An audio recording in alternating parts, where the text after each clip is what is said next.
Western cinema began almost as soon as motion pictures were invented. One of the first narrative films ever made, debuting in 1903, The Great Train Robbery, was a Western and a massive hit.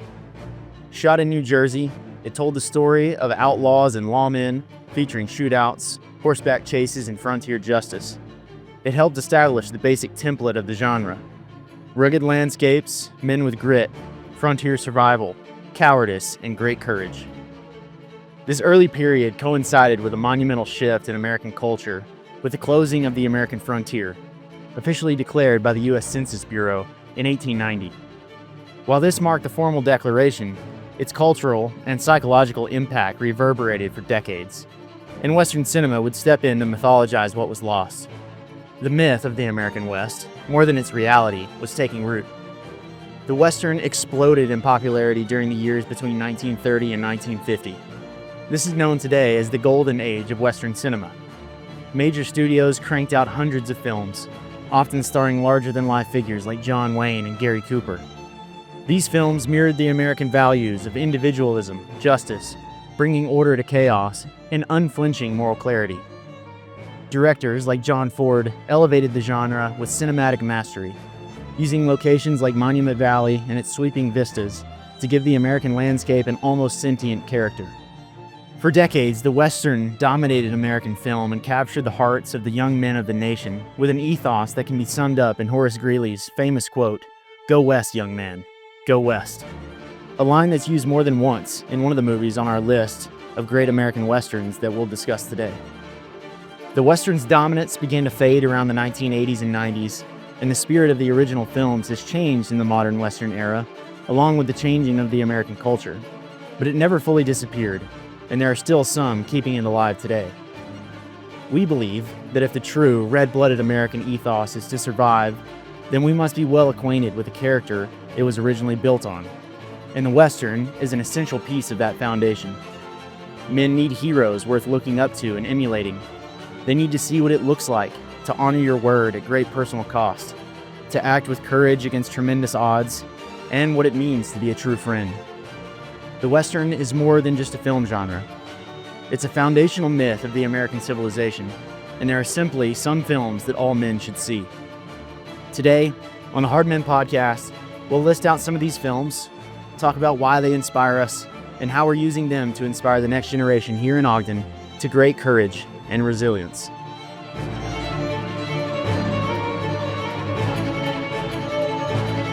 All right, guys, welcome back to the Hard Men Podcast. We are actually sitting in Brian Sauvé's backyard with some cigars and whiskey, and this was my buddy Ethan Sin's idea, but we had cowboy hats on. Well, the cowboy hats was my idea. This was Eric Kahn's idea. That's a good point. Yeah. The cigars and whiskey was Eric's idea. He said to do this right, to do the Western, top Westerns right. We had to do it outside with cigars, with whiskey. So here we are. Yeah. I'm enjoying this more than sitting in the studio already. Yeah, we might just make this the new studio. This might just have to be the normal. Brian will have us. The normal gig from now on. Yeah, this is good. So, first off, before we get started, thanks to our Patreon members. We really appreciate the support over there. You guys make this show possible. If you haven't checked out the Patreon, we're doing a new show over there called The Brutal American, which is Ethan and I on video, sitting down and digging into some of the more nitty-gritty stuff that we discuss here on the main episodes. We'll have some more video content and stuff coming too. So excited about that. You guys should definitely go check it out if you haven't already. In this one today, we'll be talking about what I think is probably both of our kind of top favorite in this list of movies, but we kept it out so that we didn't just talk about it the entire main episode. So we're just going to do a Brutal American episode just on that particular film, and we'll let you guys know what that is by the end of this. But we'll just kind of walk through. These are the top 7 that we kind of came up with as far as masculine Westerns, movies that portray the traits and words and actions and deeds that are, like Christian in some way, but for sure manly, that exhibit the kind of masculinity that we're looking to foster and move this Overton window towards once again. And so we figured these were worth talking about. A bunch of these are older films. Yeah, most of them made well before we were born, but they're a lot of them are really important to me. I grew up watching a lot of this stuff, and then when I go to look for movies that I want to show my kids and sit down and have a movie night, it gets harder and harder every day to find something, one that you can even show the kids, but two that has any redeemable qualities whatsoever, where you actually want to show them something to emulate, something to look up to, and so that's I think why we keep coming back to these westerns is because they have a lot of positive. Um, Content in them. There's a lot of positive role models, lessons learned, and just like you want your boys to aspire to be like some of the men in the films, and I think that's why some of these made the list. Now we can throw this caveat out here now, or we're probably have to do it multiple times throughout, but like the list is not perfect. It's not perfect in terms of content. There's stuff that it's not a list of like dad sit down with your 6-year-old boy and show it like carte blanche. Like it's not a approval of all the content in the film and all that. And so hopefully that goes without saying. But yeah, I mean there is a lot of positive stuff, and there's also they're not cardboard characters where they have character flaws. They have lessons that they learn, things that even as a father you can teach sons or learn yourself from these fictional characters. But I think it's just important to throw that out there up front. um you know I'm sure you guys watch plenty of stuff that you have to sit with a remote and fast forward through certain scenes. You can tell when they're coming up and the music changes and it's getting hot and heavy, and you have to got to fast forward through it. And Yeah. and some of these are no different, so we'll try to throw that out there, but just like as a caveat, they're not carte blanche. Just sit down and watch with your kids. That said, I think there's a lot of good stuff in them. I think that the objectionable stuff is minimal, and that personally as a father, um, I don't really have a problem with violence and kids seeing violence on TV and things like that. But then as you get into more and more language, and then nudity and sex scenes and things like that, like those are really good things to fast forward through, obviously. But yeah, I think it's good to give especially our boys, like, this is what tough men are. This is some stuff that you can see on a screen. Um, you know, is it real life? Is it myth? Could it be? But having thinking through those things is just, I think, a masculine thing that you can train your boys in a way that nobody's bleeding, but you can still think through a lot of this stuff. Yeah, I think that's really good. I think there's something to this with all of these where it's important to see this stuff actually acted out, and we just don't have very many arenas in our modern day where you can be there to see courage, or you can be there to see a man with thick skin that can take criticism. You can see a man that will, unflinchingly just stand by his word and said, I said I was going to do this. This is what I'm going to do. There just aren't a ton of examples like that.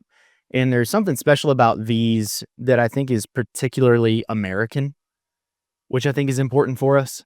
There are plenty of, I think, examples of virtue throughout the world, but I want your sons, like, I want my son to be a particular kind of virtuous. Yeah. I want him to be an American virtuous man. Like, I want him to be Christian and American, and I want him to embody some of the stuff that's displayed in these very, old school American Protestant stories. Even the enculturation into the myth and into the history and stuff like that is like, you can get that through some novels and through literature and reading history, but there is so much of that interwoven into the fiction that portrays it well, and not perfectly, but in a way that you can actually get them to appreciate where they came from, founding of this country, the taming of the West, all that kind of stuff is like, I don't know. That's probably enough on an introduction, but I just, one of those things. I grew up with it, love it. Yeah. Teach my kids to love it, and I think that even for men that didn't, there's benefit to going back and watching some of these films. I think there's something to the fact that we're trying to get people to particularly love their people in place too. Hmm. And I mean, we're in the Mountain West. We're in northern Utah. A bunch of the scenery here looks very similar to the scenery in these movies. And so there's something to that as well, where like you start to identify yourself with the history of this place. Yeah, And I think that's really, really important. a bunch of these were, like you said, in the cold open, were shot in southern Utah. Yeah. Like a bunch of them, and a very iconic landscape, and like couldn't be mistaken for anywhere else in the world. Yeah. All right. we do have 7 movies to get through, so we'll start here. This I don't know if we really set this up as like this is our top favorite, and then we're gonna work our way towards it. Some of these could probably be switched out depending on who you're asking, but I would say number ones on this list is our kind of favorite. I think we agreed on that one. The rest of them, there's probably some debate. But, you're saying number 7 should have gone higher in the list. I'm saying that there's probably going to be some dudes that are not real happy with this being Okay. the last one on the list. So- And I wouldn't be completely in disagreement with Yeah, yeah. Well, I mean, at least it made the list. Yeah. So number 7, The Outlaw Josie Wales. This is our only Clint Eastwood movie on the list. And honestly, one of the more recently made ones, in comparison to several of them. But The Outlaw Josie Wales, I think a lot of people think of this as sort of Clint Eastwood's greatest work, as far as an actor goes. I know that our host this evening, if Pastor Sauvé was going to let us do this, he said this has to be on the list or we were fired. That's right. Yeah. So this one came out in 1976, got a 7.8 out of 10 rating on IMDb. They rated it PG for moderate violence, moderate profanity, and alcohol drug use. It is not a PG movie. No. I'll throw that out there right now. Not a PG movie. And I didn't know this, but the intro scene is based on a book called Gone to Texas. Did you know that? I didn't know that in particular, but I did see a common theme throughout all of these. Almost all of the great films that we love are based on books. Yeah. Yeah. True Grit, Lonesome Dove. Yeah. Not to give it all away. But yeah, there's some nudity, there's some love scenes, there's some language. So buyer beware. But yeah, I guess for you, why did this one make the list? I think this will probably be repeated over and over again in this episode, but this guy's level of resolve. I was actually talking to my dad on the phone about this the other day, and the fact that it's important to get in situations where you're just pushed to the limit to some degree. Obviously, Outlaw Josie Wales is a very extreme example.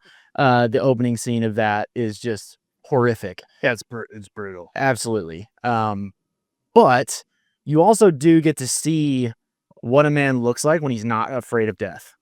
Like, he doesn't have anything else to lose, and this is what that looks like. Yeah. It in many ways, it's sort of similar to Gladiator in that respect, where he's just that's a good point. In like a state of utter resolve for the rest of the movie. He no longer fears anything, and it makes him extremely effective and dangerous. He does still have a particular set of ideals, but he doesn't have any fluff around those ideals. There's no cushion. There's no softness. Yeah. Even with the people that he likes.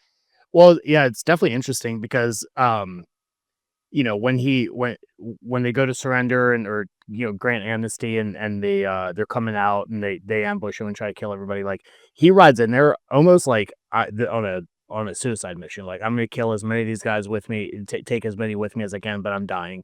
And so I think that would be the one ditch of like, nothing left to live for. And so like, why not go out in the blaze of glory? But throughout the movie, he keeps running into these different characters and like taking them under their wing and going out of his way to like take care of the kid who's wounded and slowing him down while he's being hunted down. And throughout the movie, the Indian and the squaw, and when you get toward the end with the kind of homesteaders who get ambushed by the Comancheros, like throughout the movie, he is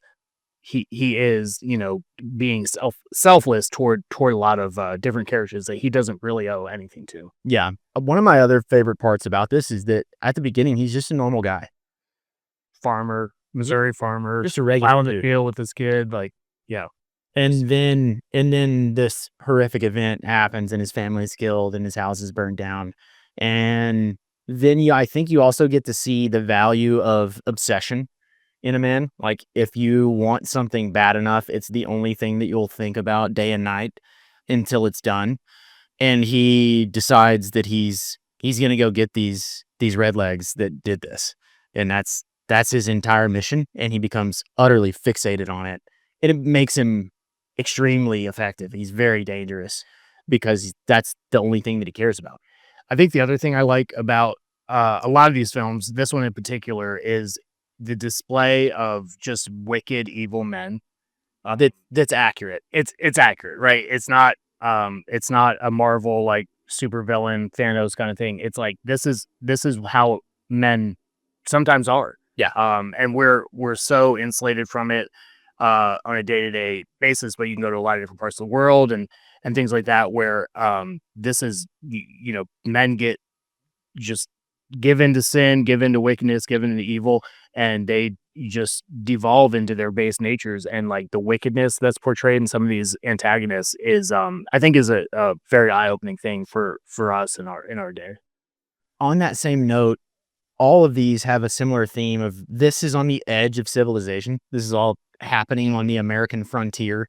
In this push west, you have these communities that are essentially war zones.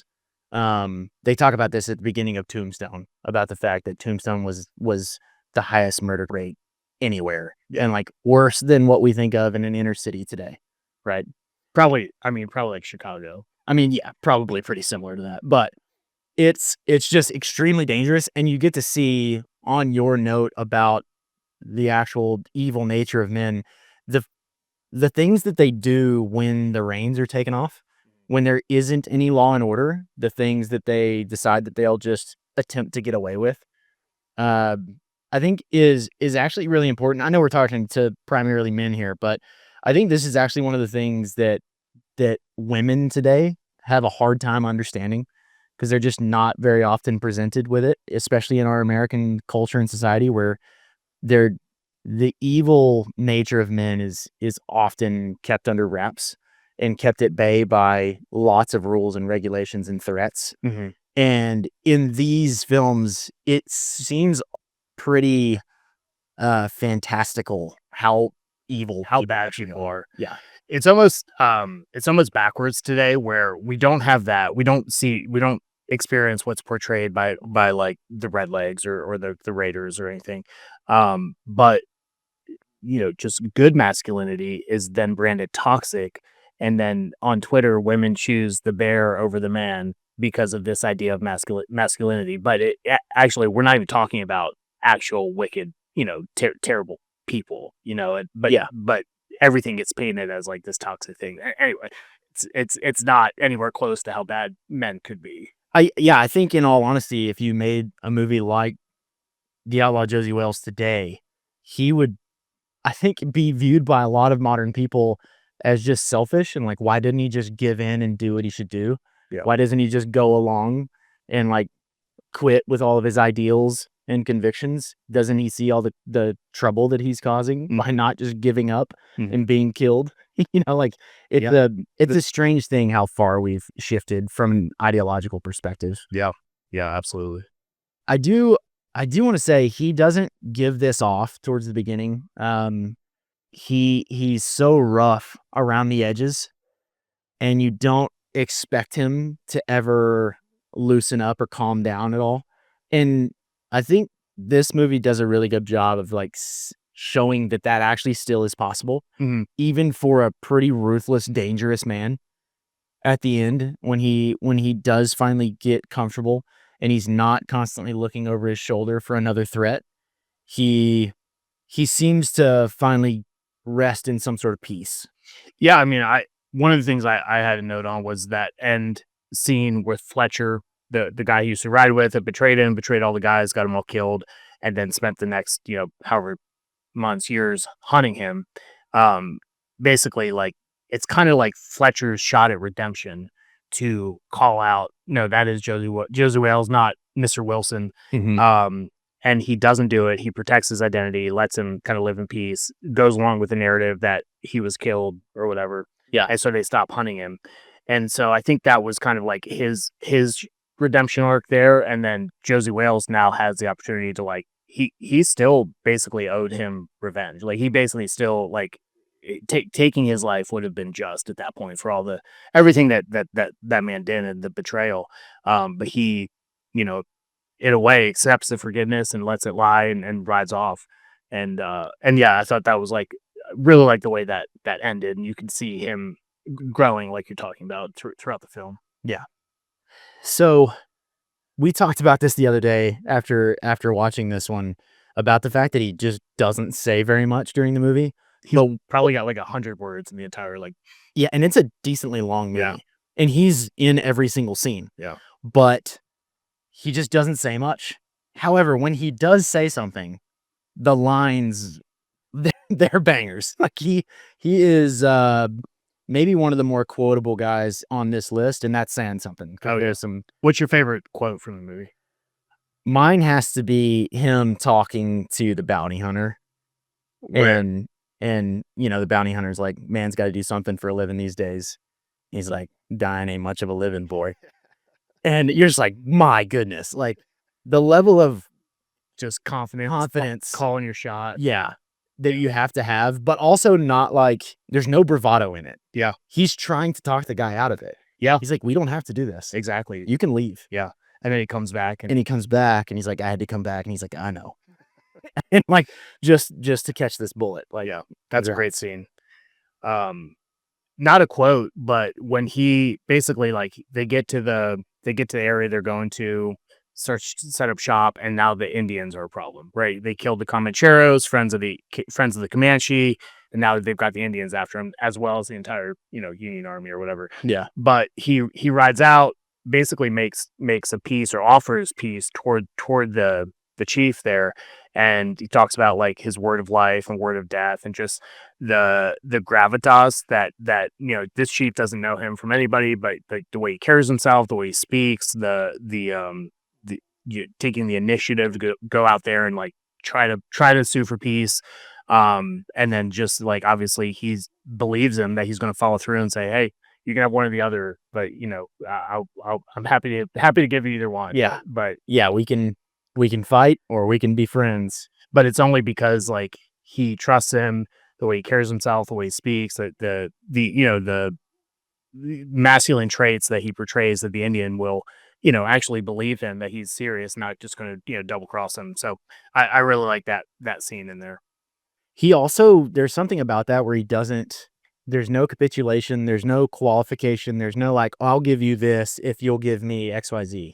He doesn't go there trying to get some sort of payback or, you know, like payment for some service. He just goes, I'm here, I'm going to be here. You're either going to be okay with it or you're not. Which is it going to be? And the fact that he just states his case in such a blunt, there's no salesmanship to it at all. It's in it, but there's some level of threat that's carried there.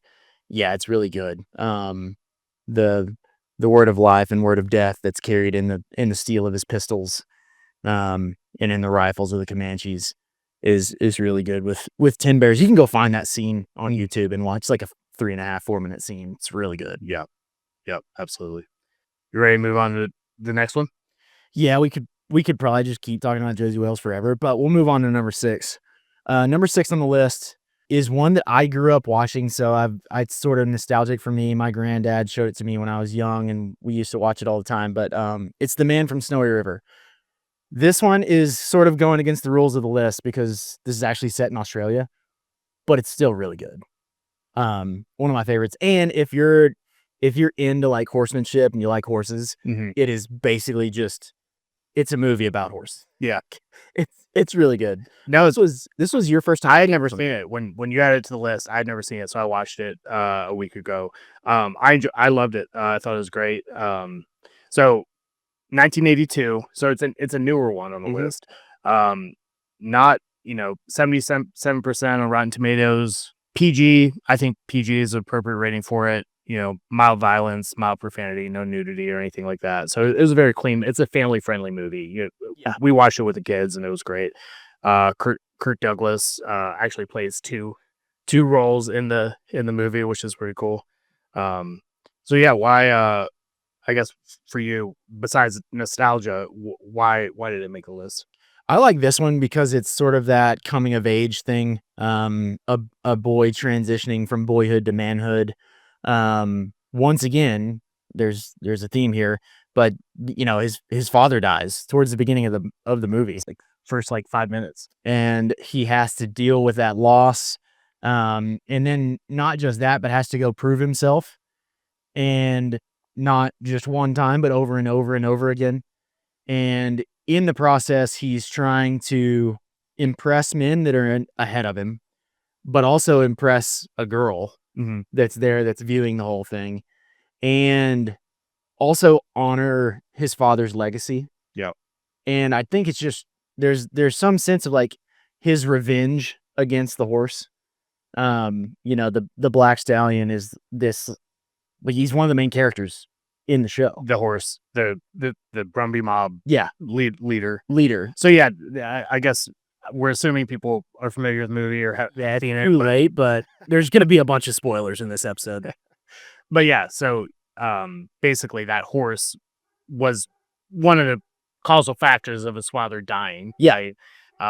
And they had kind of made a plan to go. We got dogs barking. I don't know if you can hear that in the mics, but yeah, so they made this plan to like go round up these horses, wild horses, and sell them and make some money. But basically at the very beginning, he is forced to go leave the mountain country, go down to the lowlands, and kind of find his fortune. yeah, Kind of thing. kind of restart, honestly. The narrative of this is also just really good. There's a decent amount of intrigue. We'll try not to give everything away, but everything ties back in at the end, and you can tell there's an entire backstory, and I really enjoy that storytelling part of it. The fact that it's not just something where you just pick up and then there's no background to what's happening. This one is very, very well tied into the history of its own story, which is cool. There's a sequel to this. I haven't seen the sequel in a really long time, but it's, I don't think it's as good as the original one. I think the first They almost never are. Yeah, I think the first one's the best one. But yeah, Man from Snowy River, set in Australia. It's also just really cool. He's kind of got a separate skill set from most of the other guys in the show. And his ability to ride a horse through the mountains and navigate and know where he's at, and then also be able to predict what these other wild horses are doing is really cool. One of my favorite parts about this is the character Clancy. Yeah, the horseman. Yeah, Like the well-respected, seasoned, like he is the horseman. he is the gravitas guy in the show. At one point in sort of like the beginning of the climax of the movie, you have this entire group of guys that's going to go look for, I think they're looking for his daughter, but they're also looking for the horses. But they're mainly going to get the daughter, who's the love interest of the main character. And there's got to be 75, 80 guys there that are all, they're all hands, right? Like they all have experience. They all can ride a horse. They all, halfway know what they're doing. But nobody will leave until Clancy shows up, which is one of my favorite things. Like they don't even want to go unless Clancy's going. And they don't want the kid to go. Right. But Clancy's like, if he's not coming, I'm not coming. Yeah. So he settles that right there. Yeah, it's really good. I also really like the interaction. So he basically does this really humble, humiliating kind of thing of like going down and being a bottom hand at this big horse ranch, and he's out there shoveling crap and just doing all the low man work. But the interactions that he has with the other hands, I think, is a lot of like really positive stuff there. With he's getting picked on, he's not picking fights, but he's standing up for himself, and he kind of earns respect among some of the ranch hands, at least some of the better ones. Yeah, throughout that interaction. Yeah, it's really good. I think that in particular, this one is really good if you've got young sons and you want to kind of get them going in this direction. Maybe watch a Western with them, like you were saying, something that you could watch with young kids. I think this one might be the best one on the list for that particular thing. Like we talked about in the cold open, how we're trying to use some of this stuff to kind of inspire the next generation, give them something to shoot at. Obviously we want the guys here in the community to be the main source of that, but this is a really good assist in that area to give them something that looks a little bit different, that they're not quite so close to. And I think this one, probably the best one on the list as far as being something that you don't have to explain a bunch of extra stuff while you're fast forwarding scenes or, who particular characters are. They can just watch the whole thing. Yeah. I think that it's really good for that. Yeah. Great family movie night. Number 5 on the list. This was one of your recommendations, 1952, Gary Cooper, High Noon. You said that this one's been one of your favorites for a while now. Yeah, Did you grow up watching this? until I don't know if I saw it till I was married. Maybe Okay. this wasn't one of the John Wayne, Big Jake, McClintock, like wasn't one of those. But I knew, it's kind of this trope of like Gary Cooper, High Noon, Western, Duel in the Street. Like everybody know, even if you haven't seen the movie, like know what I'm talking about. Yeah. It was one of those that I watched. Gary Cooper, Grace Kelly. The first time I saw it, it really, really struck me. I think primarily, and I guess one of the notes that I learned was they wanted John Wayne to play this role, not Gary Cooper. They offered it to John Wayne, and John Wayne turned it down. He said it was the most un-American thing he'd ever seen. He thought that the film's depiction of a lone marshal facing down the vengeful outlaw with what the town people all cower and he can't find any help. He thought it was like a false and damaging portrayal of American people, American values. And so, this is time, with communism and hunting that out in Congress and all over the US and things like that. So he saw it as a subversive film. And he didn't want to be a part of it. But and maybe at the time it was, maybe it was a better time in the 50s than it is today in terms of American values and morals and courage and things like that. But when I watch it and I look around today at what the men of America are made of, I'm like, no, that wouldn't surprise me at all. That the marshal's the only one who will do the right thing, and everyone else is just cowering behind their skirts. So I don't know. I think maybe it's a different time, but I think that's one of the reasons I think it's like, no, I could definitely see this playing out. Yeah, I think maybe you've even been in some similar situations maybe before. I'm not entirely joking there. There's something to this that I think is really important. If we're doing this intentionally, where we're not just sitting down and enjoying these things for entertainment, they are that. It's entertaining to watch the movie, and it's cool to just sit down and hang out. But if we're being more intentional than that, and we're trying to translate some sort of hero ethic and some sort of like archetype to shoot at for not just our sons but ourselves as well, I think you have to have an archetype that's in a similar situation to the one that you're in. Mm-hmm. Otherwise, it's hard to connect the dots and then apply some of this stuff to your own life. And I mean, maybe you're right. I mean, maybe things were genuinely that different when this was made in the early 1950s. And I have a hard time saying John Wayne's entirely wrong, right, in his analysis that this was very negative for the American people to be portrayed this way. But I think we're at a point now where it's, for the most part, pretty accurate. Like you said, like I think this is a situation that if you're going to be a courageous man who does the right thing regardless of everyone's bad advice and unwillingness to stick by you, this is actually a really good thing to watch and kind of emulate. Yeah, I mean, to be able to imagine the kind of scenario where what the right thing to do is, and you're going to do it, and your wife doesn't agree with you, and your friends don't agree with you, and nobody else agrees with you, but having the the follow through to continue to say, I don't care what this is going to cost me. In this case, probably his life, to do the right thing, to protect the town, to not, and I think that's one of the interesting things about the story is like from the beginning, he could have left. He could have gone. Like, he had the out. Nobody was like, He was about to. nobody was holding anything over his head or whatever. And he just knew he couldn't do that. And so I just think that just that whole scenario where you are the only one doing the right thing is just one of those character traits you want to teach your sons to, like, and to be able to portray in a film like that is great. Yeah, I think so too. One of the other things about this that's important, this is a similarity in a lot of the movies that we're talking about, but you have this man who's got a crazy amount of resolve, really tough dude, obviously, dangerous guy, a ton of gravitas, but you also see the fact that he's vulnerable at multiple points during the story. He is a man. So many of our movies today are like, it's the thunder god Thor, and like other than them trying to figure out, like, Marvel trying to make him fat and stupid or something, like, he's sort of invincible to some degree. Like, he's not a normal person at all. Yeah. You can't say that he is. Whereas this guy is. Yeah, I think that's what makes great literature, great movies, is like you don't have cardboard characters. They're not all Superman.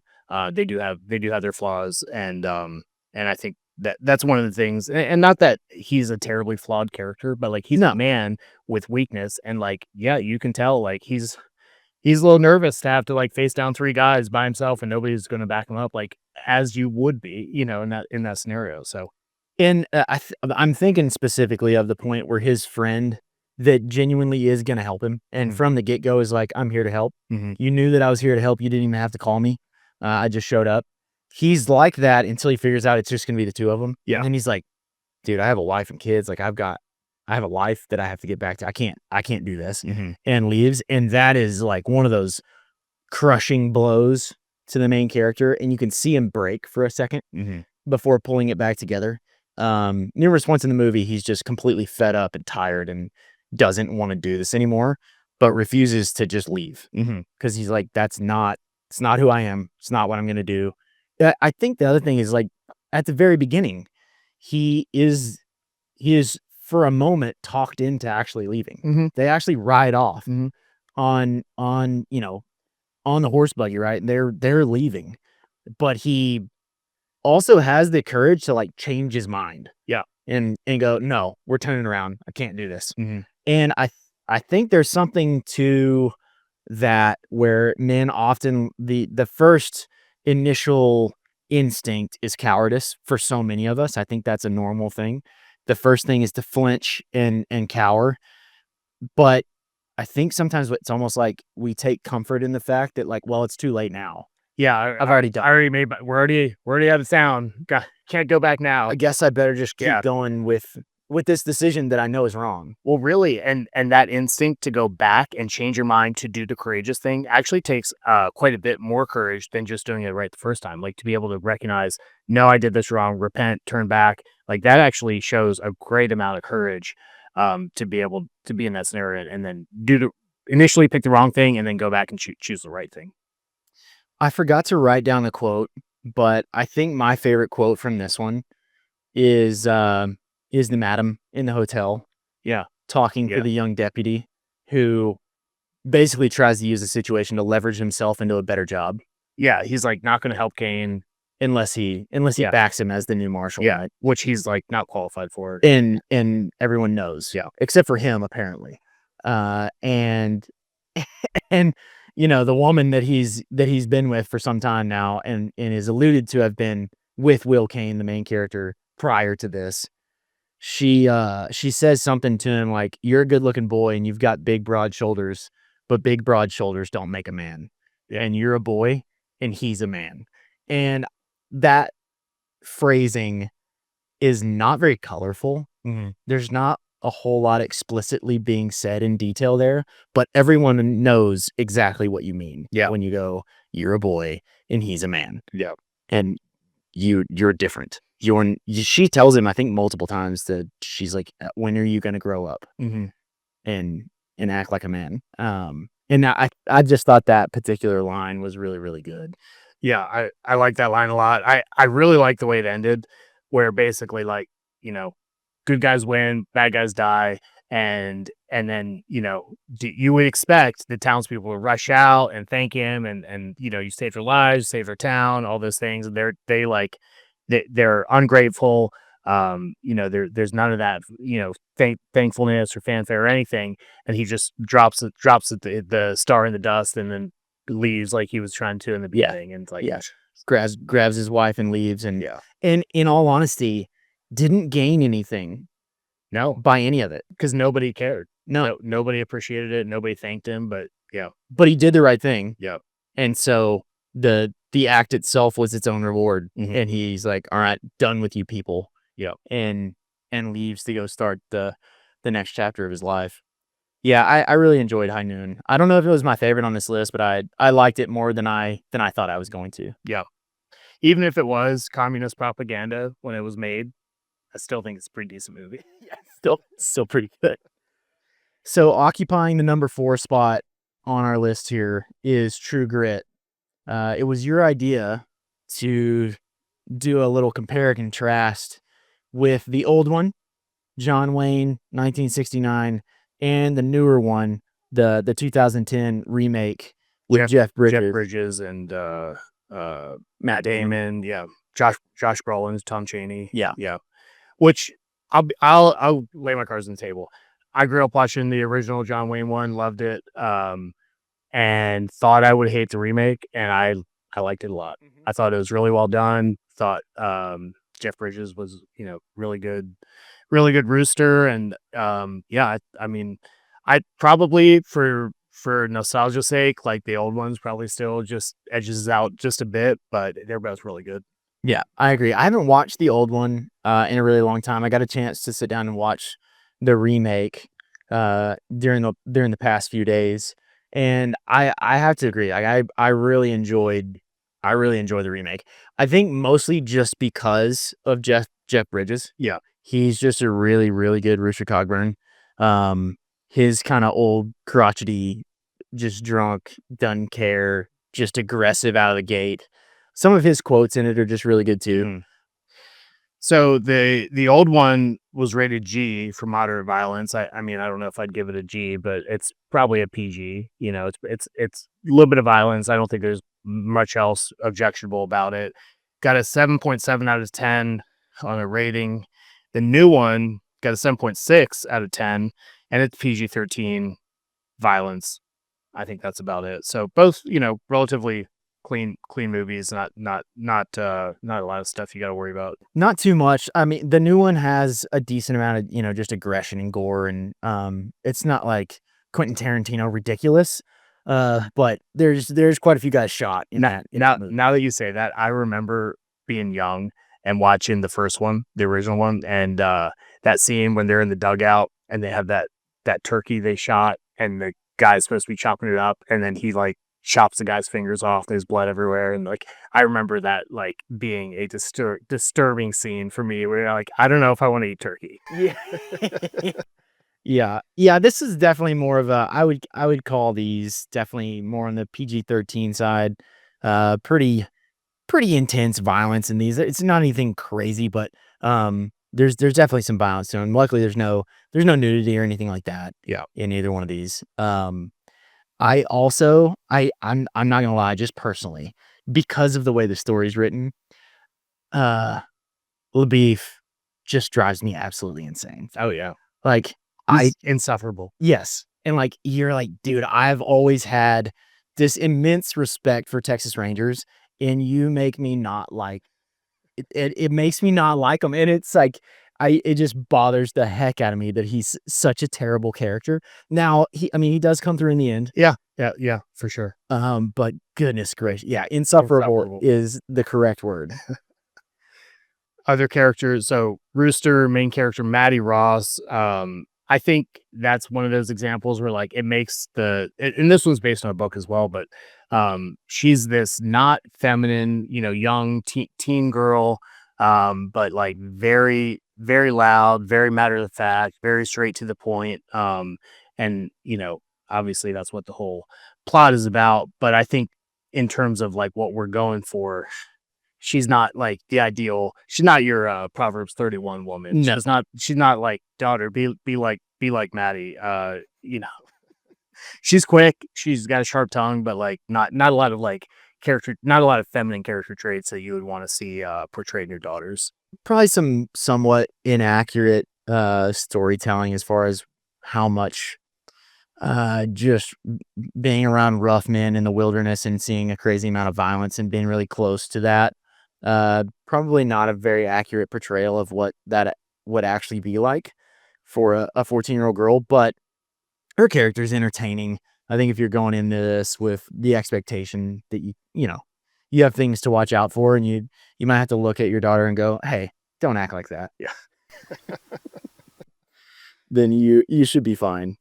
One scene I liked a lot, and they both do them really well, is the courtroom scene where he's on the stand and he's being questioned by the defense attorney, and just like the attorney asks him how many people he shot, and he kind of dodges it, like, well, I've never shot anybody that didn't need shot, and then he's like, no, what's the number? And Rooster goes, shot or killed? He says, well, let's limit it to shot to killed, so it can be a manageable figure. But that whole scene is pretty funny. Yeah. You had this on here in the notes, but I also, this is one of my kind of highlights of the movie is her trying to figure out which guy she's going to ask. Oh yeah. This is right before the court scene, actually, but the sheriff tells her, Bill Waters is the best tracker. This other guy is the best. He's the guy that's going to probably bring a prisoner in alive. LT Quinn, he's the straightest. He's the best guy. The meanest one is Rooster Cogburn. He's a pitiless man, double tough, and fear don't enter into his thinking. And she's like, that's the guy I want. Yeah, the guy you want.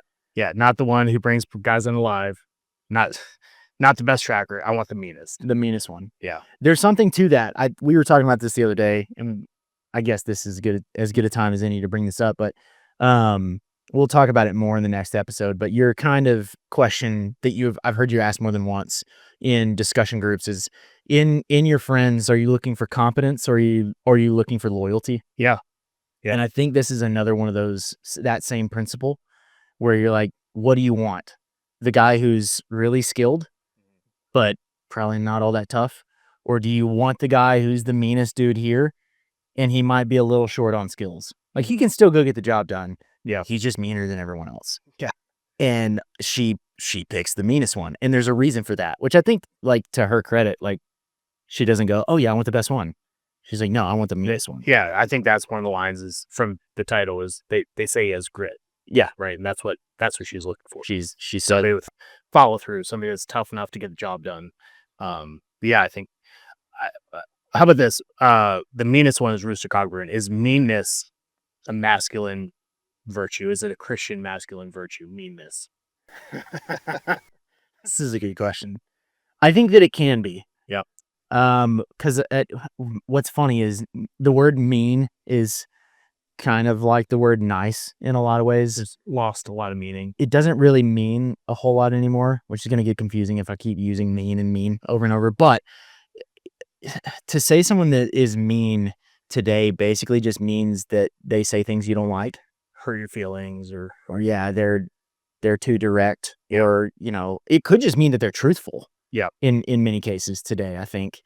And what you're essentially saying is, like, I can't get this person to lie the way that I want them to me, mm-hmm. which is actually not a virtue. To say that guy's not mean is no longer virtuous if that's your intention behind the word. Well, I think the question you have to ask is, like, who are you mean to?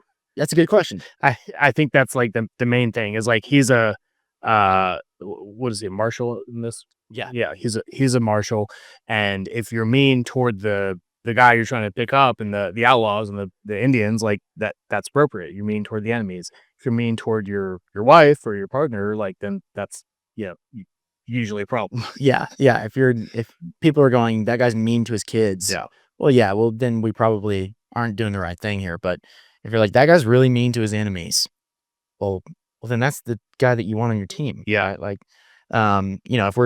if we're playing football, you want your middle linebacker to be mean. Yeah.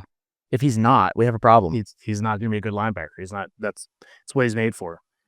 That was we didn't talk about it, but the end of Josie Wales, when they're about to have, like, the kind of end shootout, he's telling them, and he's the only one with really any experience. The rest of them, he's got an arm and help, and they've got to help fight. But he tells them, now remember, when things look bad and it looks like you're not going to make it, then you got to get mean. I mean, plumb mad dog mean. Because if you lose your head and you give up, then you neither live nor win. That's just the way it is. And I think that's one of those things where, like, that was the right, when your back's up against the wall and, like, you're either going to kill or be killed, that's when you got to get mean. I was thinking about this quote the other day because we went to the Ogden rodeo around here, which was a lot of fun. We had, my gosh, must have had a quarter of the church there. Yeah. Your boy did some mutton busting. It was his first time at a rodeo. And during the bull riding, I was thinking about a quote by J.B. Mooney. about just being dirty, rotten, tough. And essentially, like his idea was, unless a bull completely incapacitates me, where both of my legs are broken and I can't move, I'm getting out of the arena under my own power. And that was just kind of one of those, like, I think a lot of people would see him as mean. Like, he's a mean dude. But in the right circumstances, if that meanness is pointed in the right direction, like you just said, that's actually, it's a virtue. It's a good thing. Yeah.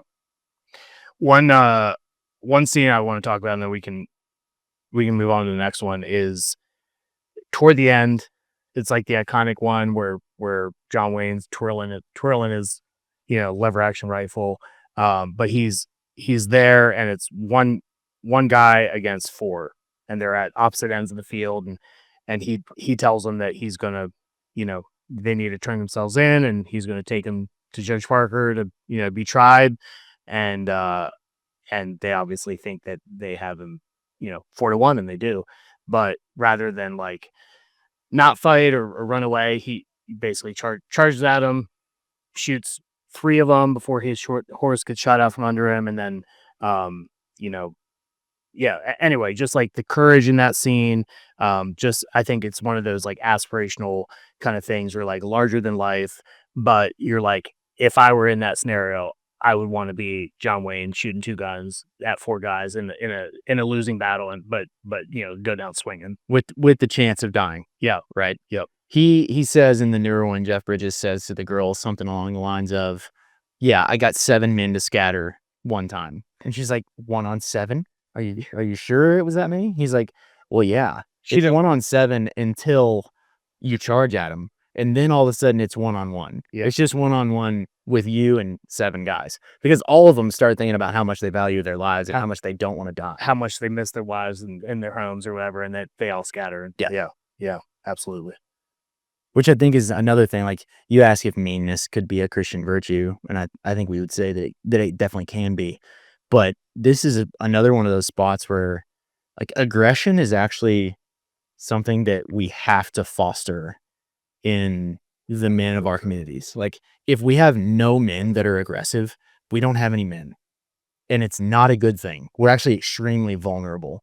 My buddy Alex and I talk about this all the time, like trying to make sure that we have more woe guys than we do go guys. And I think this is something else that they've talked about on King's Hall quite a bit. But like, we want guys that we have to pull the reins back on and go, all right, that was a little overzealous. That was a little aggressive. Let's pull it back in this particular scenario. Let's make sure we're channeling this stuff in the right direction. But if you're constantly having to like kick guys in the rear end to try to get them to move or do something, Yeah. That's a bigger problem. Yeah, absolutely. And I think, I mean, we talk about it all the time with the church, with leadership, with the men around us, is like every day of the week, twice on Sunday, I'd rather have a woe guy than a giddy up guy. And because we have the tools God gave us to do conflict resolution, and to be able to repent and forgive sins and have reconciliation. Guys are going to make mistakes. They're going to go too far. They're going to say something they shouldn't have said because they're zealous, because whatever. But they're also correctable. They're also like, hey, that was a dumb tweet. You should delete that. Do better next time. And they will. And they'll listen. But you'd rather have guys all day that are zealous than guys that are like, whatever. Yeah, for sure. Yeah, so fostering aggressive natures in our guys, and once again, like watching stuff like this and being able to kind of like soak it in a way is a really useful tool to being able to kind of like grow that kind of virtue in your sons, in your buddies, in yourself. So that's true grit. That's number 4. We'll move on here to number 3. Man, I almost said that this was my favorite one on the list to watch, but I have a hard time. I don't know. Change your mind? I don't know. It's really good. It is really, really good. But number 3 is The Man Who Shot Liberty Valance, 1962, John Wayne, James Stewart. Phenomenal movie. Really, really good. Yeah, this was one that I've seen a lot of times. Very familiar with. but it is a good movie, like just as far as the plot goes and the way it unfolds. And I think it has a lot of intrigue, and not in a way that just kind of gives it away and you're like, oh, I know what's going to happen. Like there is a good bit about it, even though like the punchline is kind of in the title and you should be expecting it. But yeah, I mean, this was one. So if this is not the favorite, what's the favorite? If let's ask it this way. If there was one of these that I was going to get to watch for the rest of my life and I couldn't watch the others, I'm picking number 1 on this list. 100%. What if it was one that like you take a young guy who just came into church, you're like, I want to watch Western. What's a good one I should watch? Ooh, and you're like, you only get to pick one. This is the one that you want to be like this guy. It might be this one. Okay. It might be this one. I don't know. I really like Josie Wales too. Yeah. But I think from like hey, we're talking about guys in the church, maybe don't know them that well yet, and like we're trying to show what we think of when we think of virtue. Yeah. And like the way that we want men to act. Yeah. This one's a really good one. I don't know if you're gonna be able to top it. Yeah, no, I think I agree with you. It opens up with like a dead guy, coffin, some old folks come to visit him. You don't really know who anybody is, but there's Pompey is like in the room with the coffin, and he's obviously just sitting there mourning. And like as it develops, you kind of surmise that he kind of worked for John Wayne, and they have a relationship. But like one of the things that struck me watching it this time was like you just think about like sometimes, I don't know if you ever think about like who's going to come to your funeral, or like will it be well attended, or like I haven't ever thought about this as much as I have since I've been here, because Ben Garrett brings it up in very good ways, but like he brings it up all the time. I say all the time. He's brought it up a handful of times since I've been here in the last 14 months or whatever it is. It's just because he thinks he will outlast everybody. He's like, I'm the youngest, I'm gonna have to bury all my friends, and so he's like thinking about who's gonna be at his funeral. But I think that's a really good question. I'll let you continue with where you're going. It just made me think, like, do we have friends like that would be genuinely that not like show up for the funeral or go to the memorial or like put on a black suit, but like genuinely be that sorrowful that somebody passed, that you passed, that I've had. And it's just something to think about, of like that kind of relationship. And so yeah, are you fostering the kind of friendships where, how have I think Ben and I have talked about this, where it's like you almost feel offended is not the right word, but you almost feel like a sense of injustice that someone else thinks that they loved that person the way that you love them. And it's definitely a good question to ask. I think we always think about this when it comes to family or people that are blood related to us. Your wives, your kids, your parents, whatever. But like to have masculine relationships like that. I mean, it ties into things we talked about previously, building Band of Brothers and how do you get there. But yeah, it just struck me this time that I kind of passed by previously. Yeah, it's a good question. Kind of starting to think more long term about some of this stuff. What's the legacy that you're going to leave behind? What's the reputation that you're going to leave behind? How is that going to impact the relationships that you had along the way? And this, I think all of those questions are really well put and then answered in this particular movie, with John Wayne and his character, Tom Donovan, the rancher in this one. Once again, seen as kind of mean. Yeah. Seen as extremely like thick-skinned and tough. And there's not very many movies where the hero just from the get-go has a leg up on everyone. But I like that about this one. Like, he's the baddest dude there from the jump. Everyone knows it, including the bad guy. Yeah, including Liberty Valance. I mean, he even says something, and it sounds braggadocious, sounds like bravado, but he's like, Liberty Valance is the fastest man south of Pickawire, besides me. Yeah. Right next to me. Yeah. Toughest man, besides me. Yeah. And he's not lying. He knows it, but the other thing is that the guy who's in second place, that everyone would go, those are the two guys. Even the guy in second place knows it's true. Mm-hmm. And he knows it from the very beginning. He has no misconception that he's that he's going to beat Tom Donovan. Like he knows that Tom Donovan's going to win if they ever have to go head to head. Well, you even see it in the scene in the diner where basically they had the opportunity to shoot it out. Now Rance like picks up Pilgrim, picks up the stake, and kind of ends the fight. But like Liberty had the opportunity to try to figure it out then, and he kind of left. Yeah, he crawfished. I think there's something else to the fact that Ransom in this is a really virtuous man, and he's not a coward. No, he has his moral compass on straight, and he's not. I mean, opening scene, he defends a woman. They're like trying to take her purse, and gets basically beaten half to death for trying to protect this woman and her valuables or her belongings. So he's not a coward, but he would you say naive maybe? Yeah, maybe naive is a little bit part of it. I think also there's virtue that doesn't know that it needs to be backed up by something beyond that.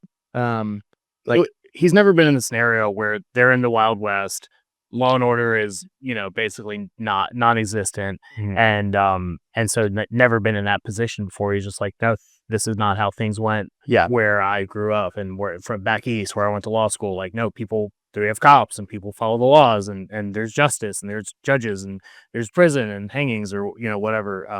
So he's like never been in that scenario before. Yeah. So I guess being naive is the right way to say it. He's unaware of some of the realities of the real world, and he's kind of woken up to some of them. What's interesting is that he doesn't abandon his convictions as soon as he's confronted with stuff that challenges him. He actually sticks to it for a really long time until you find out later that he actually has bought a pistol and started practicing. Yeah, because he's been reformed in some way, and like he starts to figure out actually the only way I'm going to stop the evil that I'm presented with is with force. It's not going to give in to an argument. Right. It's going to have to be put down. And if I'm going to be the one to do it, then I need to start practicing violence. Yeah. And that's his response, which I think is another case of him being a virtuous man. He just doesn't have the stuff that Tom Donovan does. Yeah, he doesn't have the skill set. He doesn't have the meanness or the toughness or the experience to, and obviously, like going up against Liberty Valance is never going to pan out well for him. But he has the backbone to do it or to attempt it.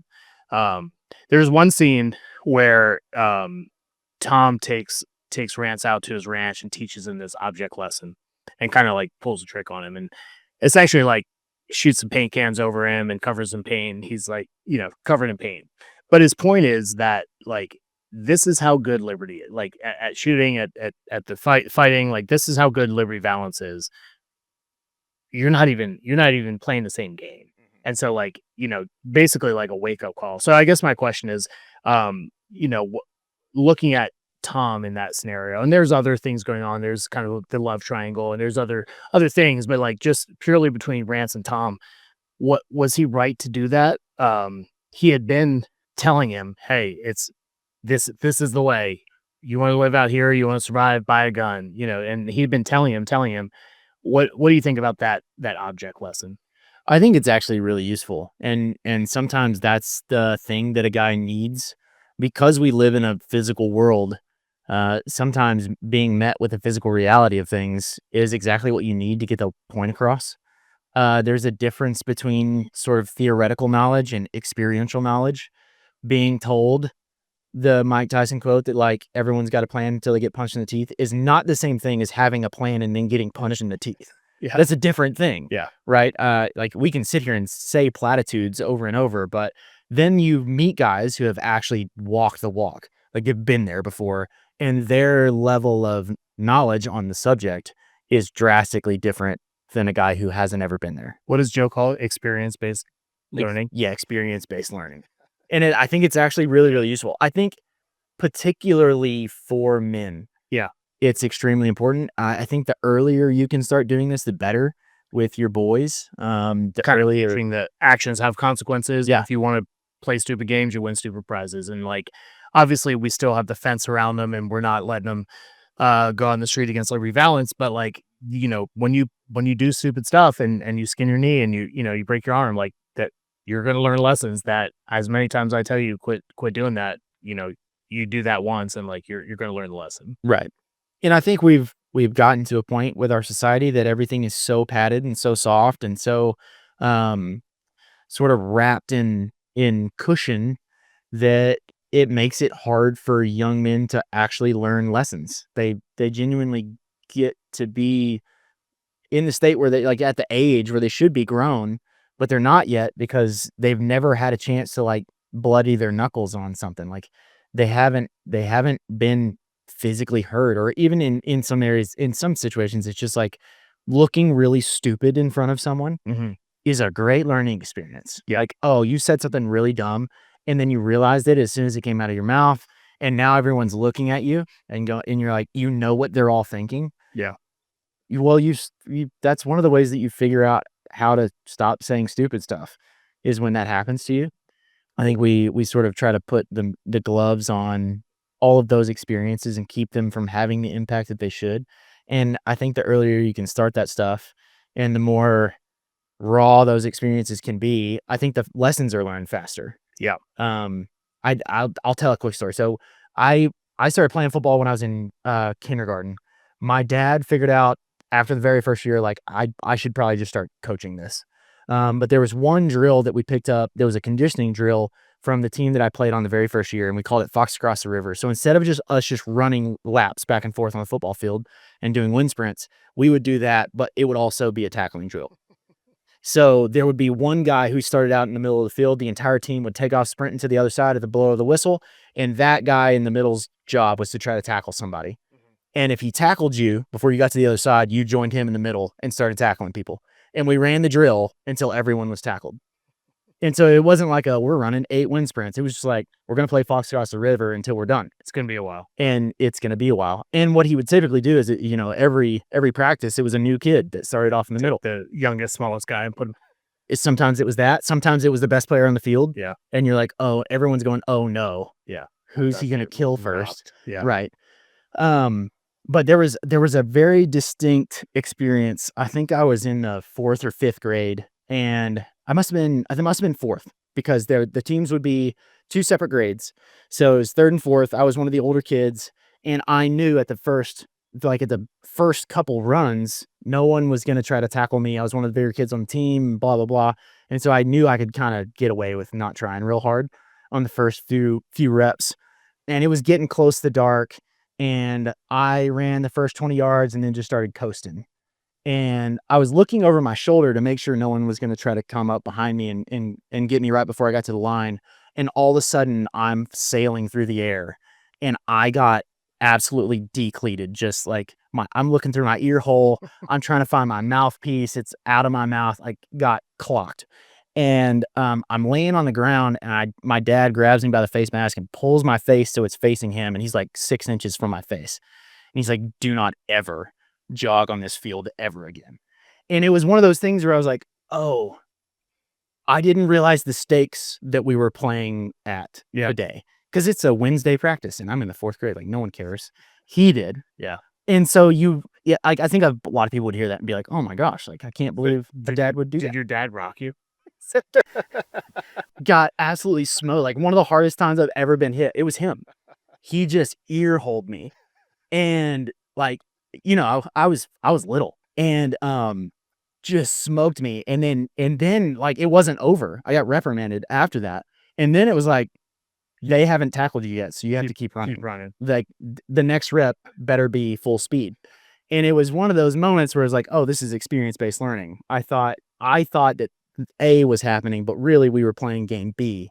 And the expectation for me was just to get across the field, but no, that wasn't the expectation. The expectation was for me to go as hard as I can go every rep. And so it was one of those things that's like, well, you could tell a kid that. The expectation for you is to do your best every play. Like, how many people have told, everyone's heard that, like, just do your best. Try your best. Well, what does that actually look like? And then you find out suddenly, I thought that I was doing my best. Apparently, my best is significantly different than what I thought it was. Yeah. And the expectations for me are higher than this. And so I think this is, it's a perfect example of that, with him shooting the paint cans and throwing paint all over this guy who's like, yeah, he's been out there shooting a post or whatever with a pistol, but no one's shooting back at him. Yeah. And like, what's it going to be like when this other man who's way better at this than you shoots you in the chest when you try this? And like, yeah, I got some paint on your suit. That's not a big deal, actually. Yeah, it's better than blood. Yeah. Yeah, for sure. All right, you ready to move on to number 2? Yeah, let's do it. All right, so I put the searches on here. Number 2, 1956, 8 out of 10 on IMDb. This one's, they didn't really do ratings back then, but it's okay. There's some violence and some stuff, but like I think overall it's pretty clean movie. I mean, it's a hard movie. It's a brutal movie in a lot of ways. It's got some scenes with Comanches and different stuff, but like overall, it was a movie made in the 50s, and it's fine. There's a lot of allusion to brutality, but it's not explicit. There's not much shown. Yeah, it's like if you're an adult watching it, like what happened in that dugout, but nobody else, like nothing explicit. But so I like this one a lot. I mean, in terms of the movie and the plot and the filmography, I think is really incredible in this one. And I think a lot of people, even people that don't like westerns, like really like this movie. Yeah.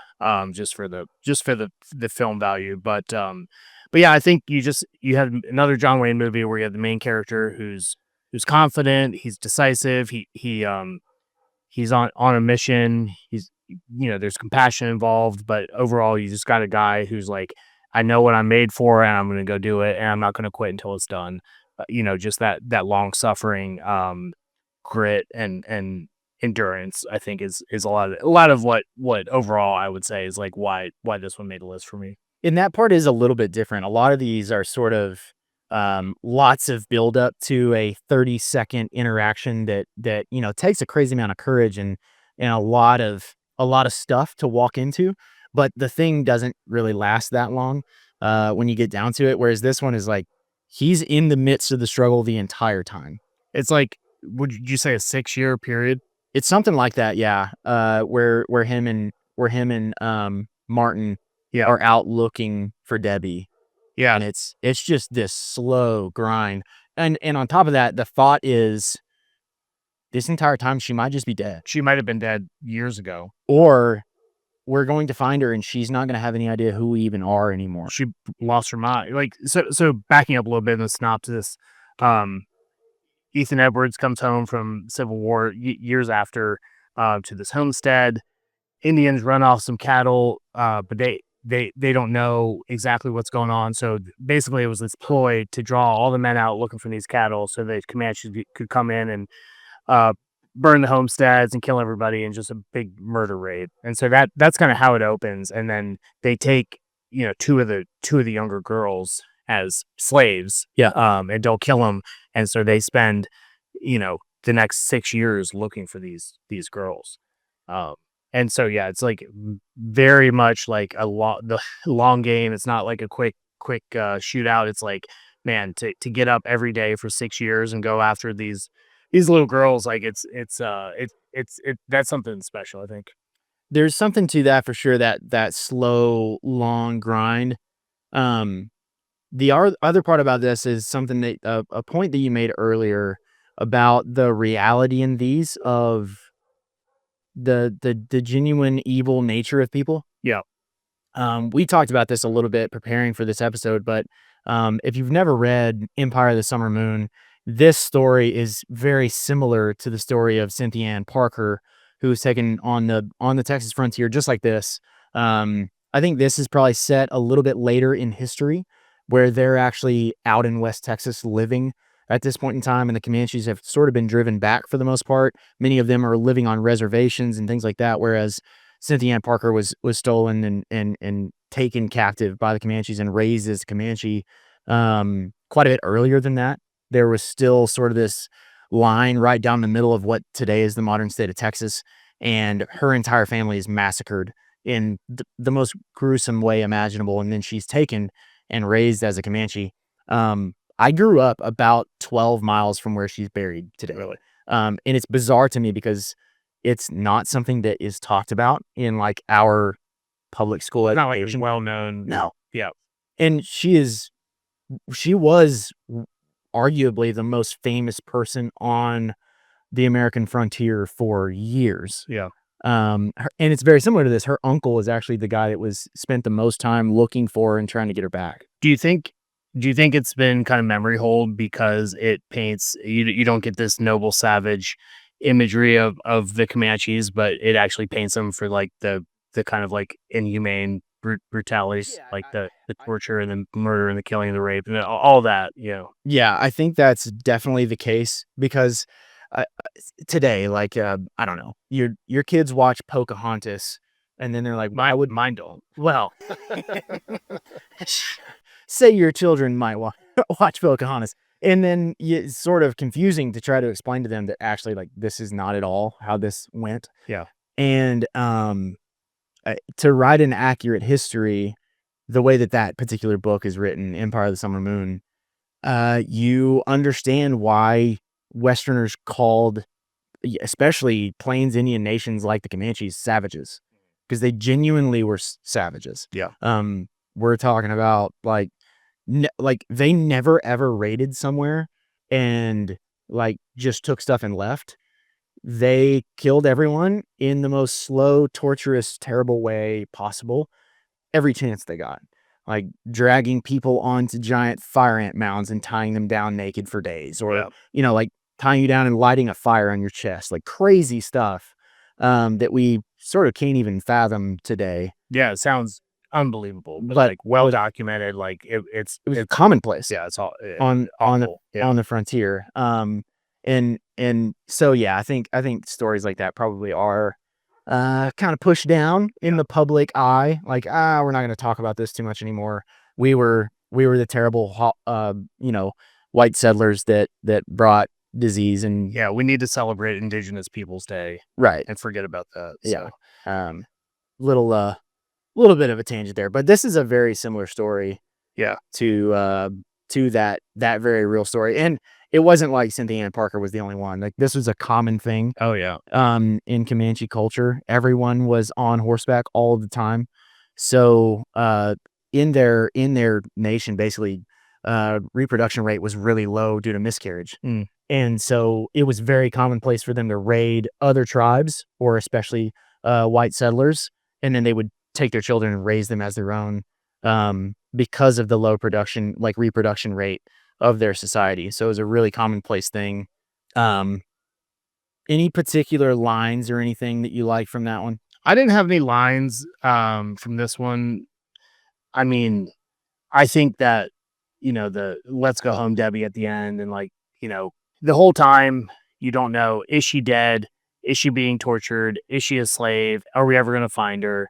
And then, 6 years later, she's a teenager and doesn't speak English. And, at that point, you're like, is she going to live? Is the Indian going to kill her? Is John Wayne going to kill her? Or is she going to go back with him? But like, just kind of the way it wraps up at the end is like he picks her up and "Let's go home, Debbie." I think it's just like a nice, I don't know. It's always nice to have, most of these have like pretty positive, happy endings. Yeah. Except for the next one. But I mean, all the other ones for the most part. Yeah. Number 1 on the list.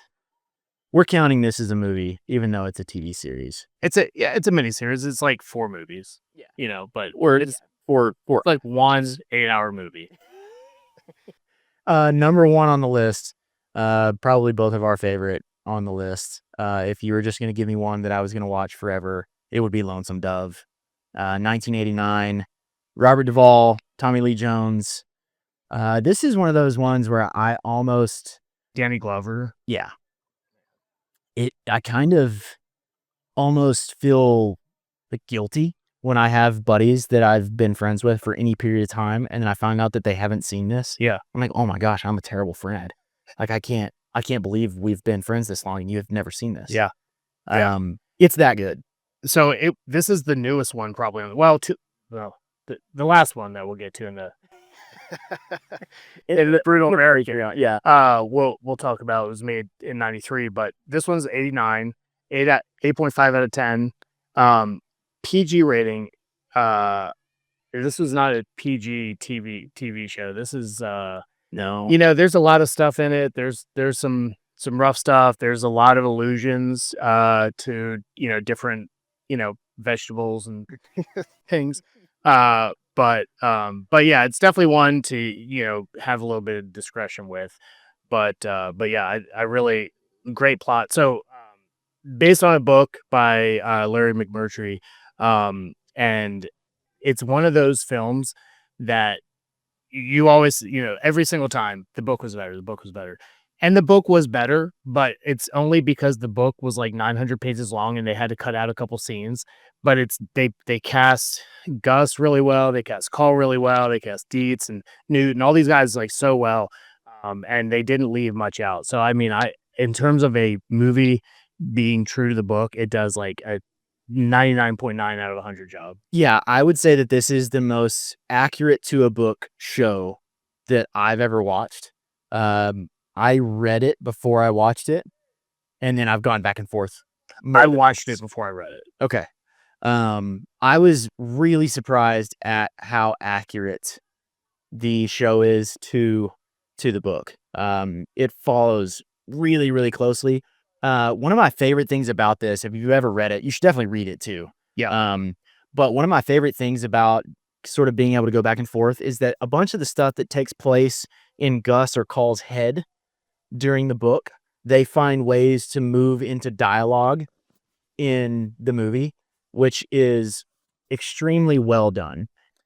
Yeah, absolutely. And it's wild that it only took 8 hours to get through this movie, because there's a lot packed in. So overall, it's a cattle drive from about as south in Texas as you can get all the way to Montana.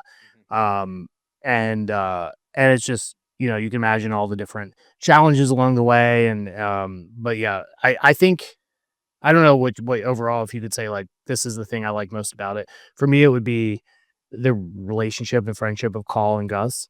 I think it is probably one of the elements that and the actors portray that really, really well. They're so different. They're not the same. They're very different, man. They maybe couldn't be more opposite in a lot of ways. But they're true friends, and that obviously plays out through the ending and the return. But I think that would be it for me. What about you? It's hard to say. I immediately just start conjuring different scenes in my head. Call finally, you getting to see him behave the way that he is. When Newt gets whipped by the guy. Oh yeah, in that's one of my favorite scenes. It's incredible when they're trying to take Newt's horse or buy it, quote unquote buy it, but they're just going to take his horse. Or they're going to I think it might be Dish Boggett's horse, but either way. Yeah, they're trying to take Dish's horse. Newt step in, prevent it, and then he's getting horse whipped by the scout, and you see Call jump on a horse and like gallop across town and just knock this dude down, just with his. He runs over. He basically tackles this guy's horse with his horse. Yeah. And then jumps off, and that's not anywhere close to being the end of it. Oh yeah, The description of it in the book is phenomenal. Yeah, he's gonna kill him, and Gus has to rope him and drag him off. He ropes him and pulls him away with a horse, to keep him from killing him. And immediately, all the people that are on his side, who he's defending, they're scared too. Oh yeah, they're like, "Oh no, he's gonna kill him." Yeah, and it's gonna be gruesome. And then he like gets up, puts his hat on, and just turns to the crowd and says, "I don't like rude behavior in a man. I won't tolerate it." And it just leaves. That's it. That's all I have to say. That, and then Gus's comedy, like his humor is incredible. And then they're kind of like they're back and forth at each other. Yeah. The opening scene and the hell bitch bites him, and don't you know better than to look away from a Kaiway mare? And like Gus just like always has a one-liner for everything. It's just always good. Like, you boys quitting earlier, or is it Christmas? Like it's just always something with him. But he also is a man that lives by a very particular code. And the fact that they share the same code means that they can be extremely close despite the fact that they're so different. So like I think one of the first examples of that is when they come across the horse thieves, and basically they've got 2,500 cattle, and they leave the herd to go and like catch and hang these horse thieves, which seems like kind of an odd code to like, this is our thing. That's not our problem. We're not Texas Rangers anymore.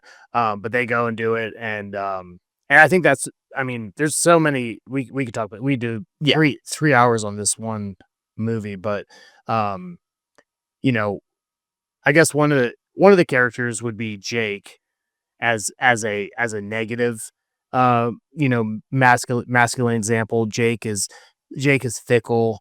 You see this with him and Lori, and you see this with he's going to ride with the herd, and then he's going to go to San Antonio and gamble, and then he falls in with the horse thieves, and he eventually they catch them all, and Gus and Call have to hang their friend with the horse thieves because and he anyway, I really like the way that scene ends, because even though this guy he ends up dying well, even though he's kind of like just this fickle character and very selfish and can't really care about anybody but himself, but the way he dies at the end I think is commendable. I think so too, and I think it's an example of how powerful good leadership is, because when he's not with Gus and Call, all of his worst attributes immediately come to the forefront. But when their eye is on him, when he's under their gaze, he's called up to a higher level of virtue. And even for a man who's not a virtuous man, suddenly in their presence, he doesn't want to die badly. Yeah. And I think it genuinely is just because of their effect on him, not just in that moment, but also like through the course of their time together. They rode together, they were Rangers together, they spent all this time together, out on scouting missions or out fighting Indians or whatever it was. And he has so much respect for both of them, as much as he probably doesn't want to admit it. In the moment, it comes out that he's like, I'd rather be hung by my friends than a bunch of strangers. Or that line of wanting to be a good example to Newt, but also wanting to honor his friends with a good death, I think is an ode to their gravitas as men and their level of leadership that they had. Yeah, and like you said, he spends a lot of time away from them, gambling and getting drunk and with the bad influences, and I mean, good virtues, bad virtues. Sin works the same way, where you have men who portray a certain thing where you kind of want to distance yourself and you want to hide from that, because they're not going to tolerate it, they're not going to put up with it, and they're going to call you up to a higher thing. And so that kind of where he goes wrong is by leaving the good men and then going off and falling in with the bad ones, and that I think the analogy could be taken to lots of different things. But I also want to ask you about I mean, I don't know how much you want to give away, but Dietz, another, like, how do you want to be remembered? How do you want to die? What's going to be written on your tombstone? Yeah, the thing that Call writes on his tombstone is, so my uncle is he's a Lonesome Dove fanatic, and that is one of his favorite lines. I've heard him use it for years before I had read this or watched it or anything. Like, faithful in all weathers, never shirk to task, is just singed into my brain because I've heard him say it so many times. Yeah. And I think if we're going to talk about legacy, we're going to talk about, who do you want to be there at your funeral? What do you want them to say about you? Yeah. I think Dietz is a great place to look if you're looking for some inspiration. Yeah. May it be said, cheerful in all weathers, never shirk to task, splendid behavior. Like, what else can you say for a guy like that? So I wanted to mention that. So I guess I have one question, and then we can maybe wrap it up or get on to the last one. You see, Call and Gus are so different. Call, workaholic, very much on mission, not a lot of fun, very to the point. Good leader, right? Men respect him. They call him Captain Call. But he's got this kind of character flaw throughout the book, throughout the movie, and at the end, so he knows Newt's his son. Call knows. Gus knows. Gus told Newt. Everybody knows, but Call's never given it his name, never acknowledged that. And so, in the last kind of toward the end, before Call takes Gus back to Texas, He gives him his horse, right? The Skywell mare. He gives him his rifle. He gives him his father's pocket watch. And makes him like top hand, right? Was that enough? Was that as good or better as saying, no, you're my son, I'm your father, I love you? Or was that like him cowering out at the end? I think for sure it wasn't enough. Okay. This is exactly what you've been talking about. These aren't Marvel superheroes. They're fallible men. They're real characters. It's a human story. And that's why it's so good, is that for all of his virtue and all of the things that are honorable about Call, he can't do this one thing, which is arguably the most important thing that he should do. Yep. The one thing in the whole story that he should do the most, that's the most important, he can't bring himself to do it. He can't bring himself to admit that he might have gone wrong at some point. Like, he can't bring himself to admit that all of it was his fault. And then also all of this time has gone by and he hasn't corrected it. Yeah. I think is one of those big things. We talked about this earlier with High Noon and the fact that, like, he leaves town and then immediately on the road, he's like, no, we got to go back. Yeah. Well, I think one of the principles there is that the further down that road you go, the harder it is to turn around. Oh, yeah. And I think you see that with Call, where, like, now this kid's a teenager. Oh, yeah. And he's been raising him for years. And he's known this whole time, like, he's known deep in his chest that this is his son, but he won't ever act like it. And now he's built this massive callus that he can't get through. And so even though, like, at the end, he's like, I might never see him again, and I need to do this, he can't bring himself all the way there. Yeah. And have the humility to go, not only was I wrong initially, and I should have just gave you my name, but, like, also I've let all this time go by. Yeah, he's probably 15, 18, however old Newt is, but, like, how each year that went by, you got more and more repenting to do for not doing the right thing there.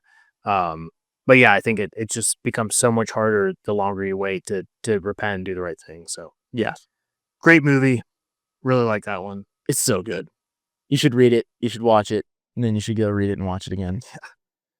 I think last point on this one that I think is something that we're trying to develop that maybe these other movies don't do a great job of is the ability to be lighthearted in the midst of really serious stuff. And I think Gus exemplifies that maybe better than anyone. Like, there's not anyone in a gunfight that you'd rather have. Yeah. But if we're just going to hang out and, like, have dinner or breakfast or whatever it is and, like, just shoot the breeze, like, also the guy that you want. Like, he is the funniest. He's the most lighthearted. He doesn't take anything too seriously, especially himself. Mm-hmm. But also, he should. Like, he has, I don't want to say he should. He has the right to. Like, Sure. He has the right, because of the level of gravitas and experience and, just things that he's done in his life. He has the right to act a particular way. Yeah. And take himself really seriously.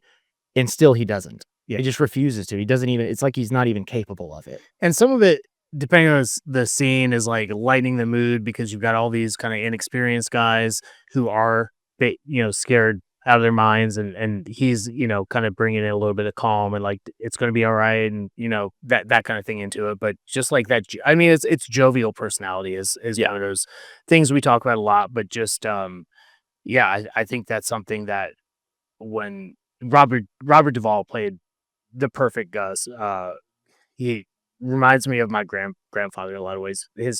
His favorite actor was Robert Duvall, so a lot of similar mannerisms and things like that. But yeah, it's just such the kind of guy you want to have in your camp, on your side, on your team, because he's calm, cool, and collected, and can bring a little bit of levity to the situation, even when it's pretty dire. Yeah.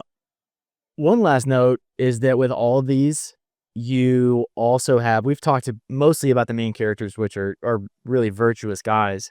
But you also have really good examples of what cowardice looks like in all of these. Obviously with the entire town in High Noon, but even in Liberty Valance, you have the sheriff who's a complete oaf and a coward. Yeah. And runs from any sign of confrontation. Yeah, it's like almost like he's a clown. Like he's not meant to be a serious character. But like having that dichotomy of like, all right, this is what we're aiming at, and also if you ever catch yourself acting or looking like this, you might want to check yourself quickly. Yeah. Like having both directions, a thing to run to and a thing to run away from. You don't want anybody to call you like Cousin Fredo. And I think there's an example of that. With July Johnson and Lonesome Dove, of some of the stuff that he does. He's not a completely terrible person or anything. But he has some failures when it comes to like his marriage and leading his wife and being able to kind of stand up for himself and go, I'm not going to chase some guy all the way to South Texas because he accidentally shot someone. Like like his character is one of those characters like, oh man, like you're almost the guy that you should be, but it's just not quite there. Yeah. And I think it's good. These do a good job of giving you those counterpoints to work, not just to, but away from. Yeah. Same thing on this one, the Blue Duck with the evil antagonist, like brutal, like another good picture of like, this is how some men would turn out left to their own devices. Correct. Yeah. Yeah. It's a really good point. And another guy he's a Kiowa, basically ran with Comanches back in the day. The Comanches have been whooped at this point in Lonesome Dove, and they've pretty much been put down, but you have these few characters that are still kind of hanging on, and their only desire in life is basically just to wreak havoc on civilization. Yeah, they're basically terrorists. Yeah. Cool. Well, that's our list. The Outlaw Josie Wales, Man from Snowy River, High Noon, True Grit, the old one and the new one, The Man Who Shot Liberty Valance, The Searchers, and then Lonesome Dove. We are going to do a Brutal Americans episode here in just a second on the Patreon for all of our Patreon members, and just riff about Tombstone because, well, it's Tombstone. Yeah, it didn't make the list. We want to explain why. Yeah.